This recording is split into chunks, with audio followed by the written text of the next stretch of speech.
Ya, selanjutnya setelah kita mempelajari pembagian 2 halaman pada lembar kerja kita, dan sudah ada dan kedua itu pengaturan paragraf, dan yang ketiga itu adalah pembuatan grafik. Nah, sebelum membuat grafik, ini adalah file yang tadi, dokumen tadi. Nah, saya ingin memberikan solusi. Nah, kalau misalkan seperti ini kita lihat seringkali kita ketika justify itu antara jarak dan spasi ini sangat panjang. Kalau misalkan kita hapus, dia menempel sekali, dan kita spasi, dia terlalu jauh. Nah, seperti ini ya. Ini kita highlight dulu. Lanjut seperti ini. Nah, bagaimana cara solusinya untuk mengatasi hal ini? Yang pertama, kita ubah paragrafnya menjadi rata kiri terlebih dahulu, balik left. Nah, setelah kayak gini, setelah menjadi rata kiri, ini kita hapus, kita naik ke atas. Nah, kita hapus, kita naikkan ke atas, dan kita spasi. Nah, jika kira-kiranya ada yang masih kosong seperti ini panjang sisanya, ini kita spasi aja. Kita hapus ke atas. Nah, kita hapus dan kita spasi, kita naikin ke semua, kita naikin sampai kira-kira untuk celah dari batas ini dikit ya. Nah, kita spasi. Nah, ini juga kita spasi. Supaya apa? Supaya tidak adanya spasi terlalu jauh antara kalimat. Nah, ini kita naikin ke atas semua. Nah, ini udah bisa. Nah, ini ke bawah, kita naikin atas semua. Nah, ini adalah yang terakhir. Nah, jika sudah, kita ratakan lagi, karena kiri kita ubah menjadi justify lagi. Nah, jadi untuk spasinya itu tidak terlalu panjang seperti yang tadi ya. Jadi seperti itu. Nah, untuk ada bagian yang sangat-sangat menanggungkan sebenarnya. Nah, contohnya adalah ini, hanya satu kalimat beda-beda paragraf, ini kita enter saja. Nah, ini kita hapus lagi. Tadi belum semua ya. Nah, ini kita hapus. Maaf. Nah, ini juga kita hapus, kita naik ke atas semua, dan kita klik justify lagi. Nah, ini sudah lumayan rapi ya. Nah, ini kita cek lagi apakah ada yang seperti yang tadi. Ini juga ada sebenarnya nih. Kita letak kirikan dulu. Nah, ini kita kirikan dan kita katakan kanan lagi. Nah, untuk gambar sendiri, nah, untuk mengecilkan gambar supaya tidak tidak terlalu lebar ataupun ukuran berubah seperti ini, kalian tekan shift, kemudian yang di pojok ini kalian geret ke atas sesuai dengan keinginan, dan shiftnya jangan dilepas hingga si ukuran ini kita lepas ya. Nah, ketika sudah di misalnya segini, kiri-kirinya kita lepas dan shiftnya baru kita lepas. Jika tidak, maka akan merubah ukuran ya, ataupun tidak proporsional. Ini kita hapus. Nah, nantinya kita akan membahas mengenai penomoran pada pemberian nama pada gambar secara otomatis. Ini sudah terindeks secara otomatis nih, ditandai dengan adanya angka 2 yang beda sendiri ketika diklik. Nah, nanti kita akan bahas ini di poin berikutnya. Nah, di sini kita akan membuat yang namanya grafik dalam suatu Word tentunya dengan bantuan apa? Dengan bantuan Excel. Jadi selain tabel selain tabel biasa, kita juga dapat memberikan formula dengan bantuan Excel pada Word. Ini diatur terlebih dahulu.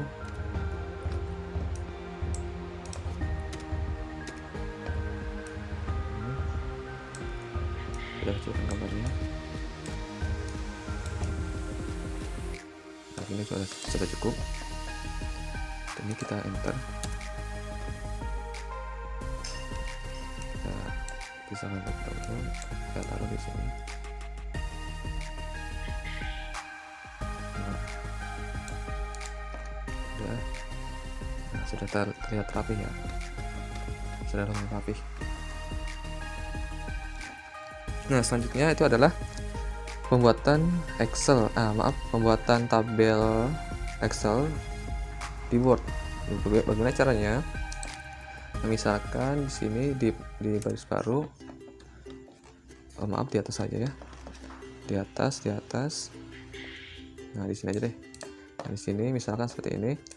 Bagaimana cara mengkonekkan antara Excel dengan Word? Nah, di sini ada menu Insert di toolbar, insert, terus tabel.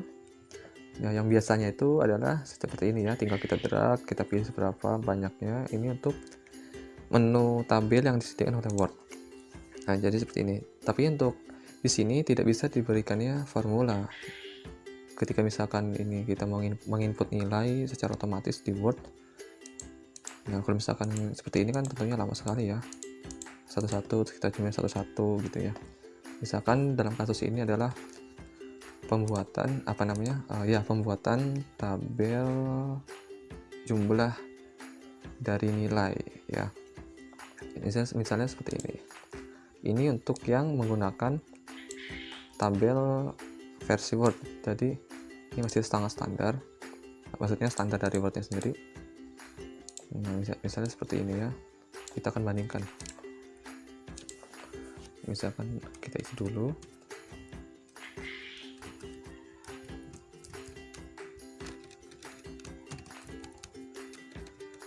Ini nilai 1,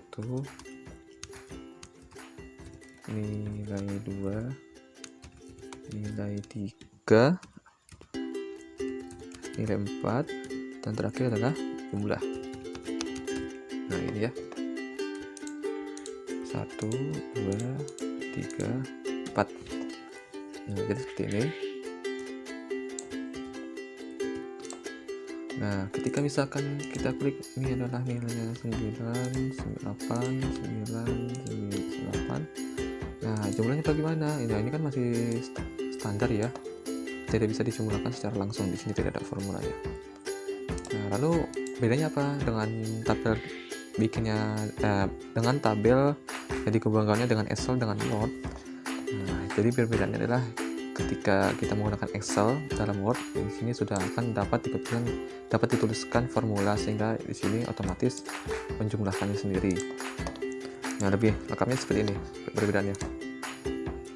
Caranya mengkonekkan tabel Excel dengan Word yaitu dengan Insert, Tabel, kemudian di paling bawah nomor 2 itu ada Excel Spreadsheet. Nah, ini kita klik aja Excel Spreadsheet. Nah, ini cara mengkonekkan antara tabel Excel dengan Word.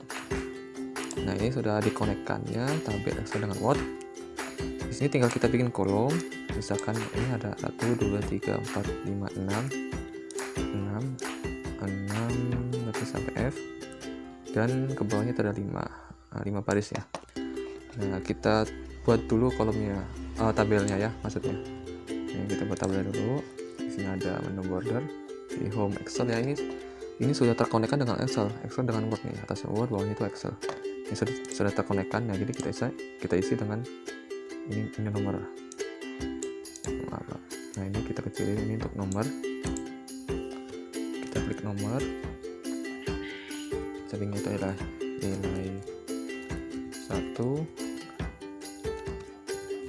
nilai 2, nilai 3, nilai 4, dan terakhir adalah jumlah. Nah, kan terkadang kita menggunakan Excel dalam rekap data, rekap nilai, input data, dan sebagainya ya. Nah, ternyata di Word itu juga bisa kita konekkan secara langsung Excel-nya dengan Word-nya itu sendiri. Nah, ya seperti ini. Lalu jika sudah seperti ini, misalnya kita tuliskan yang baris pertama ini nilainya 9, 8, 9, 8. Ini kita atur terlebih dahulu biar rata tengah center. Nah, udah. Nah, lalu bagaimana? Nah, tinggal itu saja formulanya. Ini kita klik yang pada baris kedua. Baris pertama kan ini keterangannya, ini baris keduanya. Nah, kita klik yang baris kedua pada kolom jumlah. Nah, selanjutnya kita pergi ke formula, itu ada di atas toolbar, tulisnya formula. Ini banyak sekali. Ini banyak sekali ya, ada lookup, reference, dates, text, dan lain sebagainya. Kita pilih yang match and trick ya. Trick pakai G. Nah, kita cari yang namanya sum. Ini dia sum ya. Nah, ini akan muncul seperti ini. Nah, ini nomor 1, nomor 2 ini adalah parameternya. Bagaimana cara menggunakan parameter? Tinggal klik aja, kita klik nih yang kayak gambar anak panah ini, kita klik ini untuk parameternya ya. Kan jadi seperti ini. Langsung saja ini kita klik pada bagian kolom B dan baris 2, kita klik dan kita drag. Nah, kita drag sampai ke kolom E nilai 4. Terus bagaimana? Terus kita lepas, kemudian klik ini lagi, klik yang dokumen ke bawah ini. Nah, ini sudah. Nah, jika berhasil maka akan munculnya ya, jika berhasil akan muncul ini sama dengan 34. Ini berarti artinya sudah berhasil. Kemudian kita oke aja. Nah, ini sudah muncul 34. Misalnya kita tambahin lagi aja deh, tambahkan rata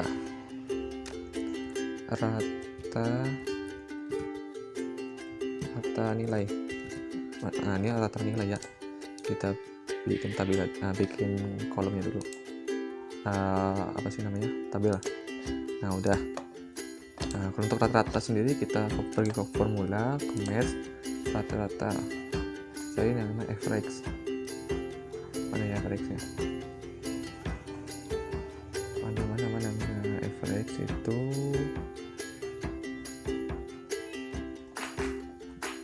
mana ya? Lookup, nah, kita tulis saja deh.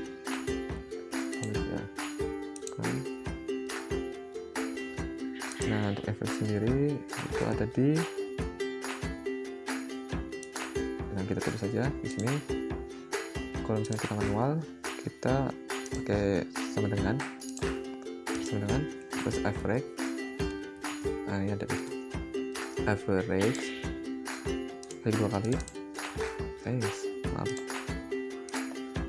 kita ulang lagi sama dengan average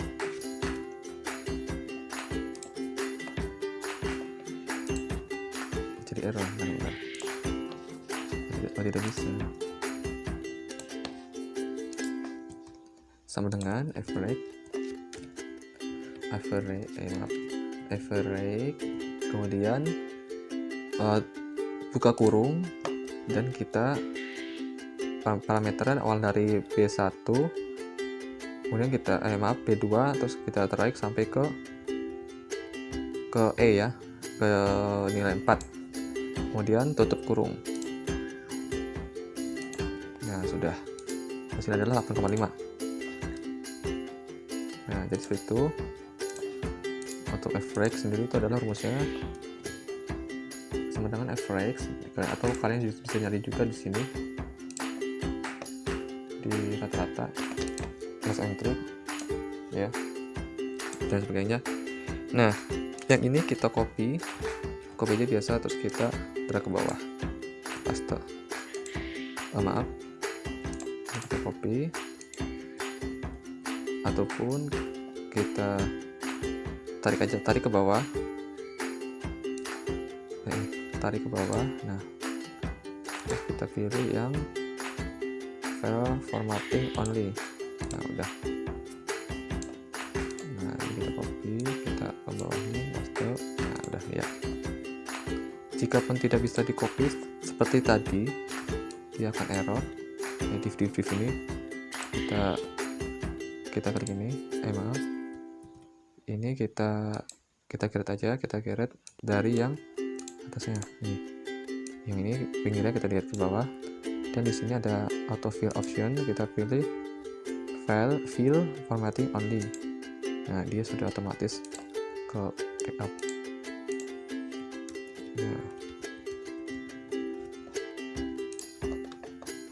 Nah, justru itu nggak bisa. Taruh sebentar ya. Oh iya. Nah, ini kenapa div? Karena dia isinya kosong. Misalkan dia isinya 8.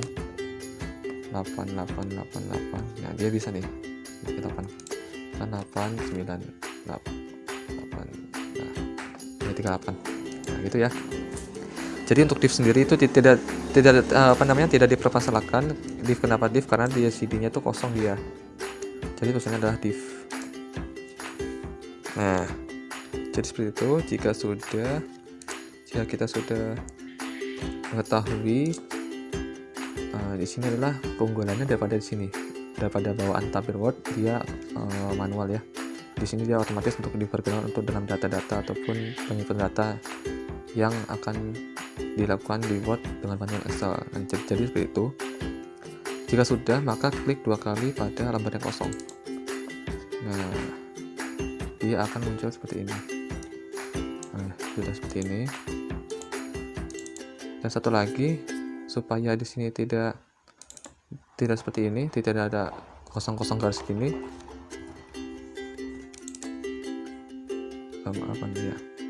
Nah, supaya tidak ada kolom lebih yang kosong seperti ini di Excel dan muncul pada Word.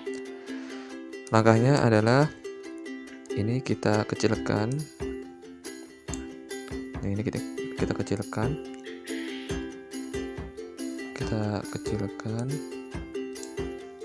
Kolomnya kita ke ataskan.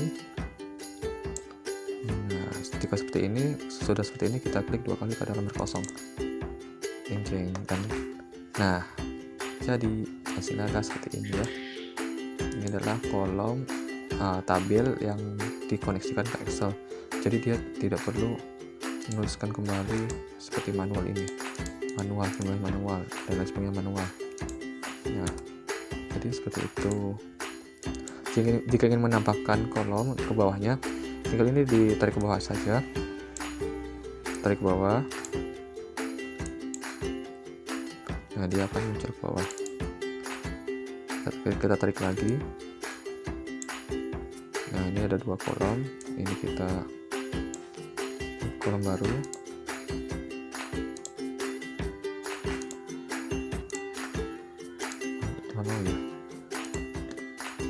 Bentar ya.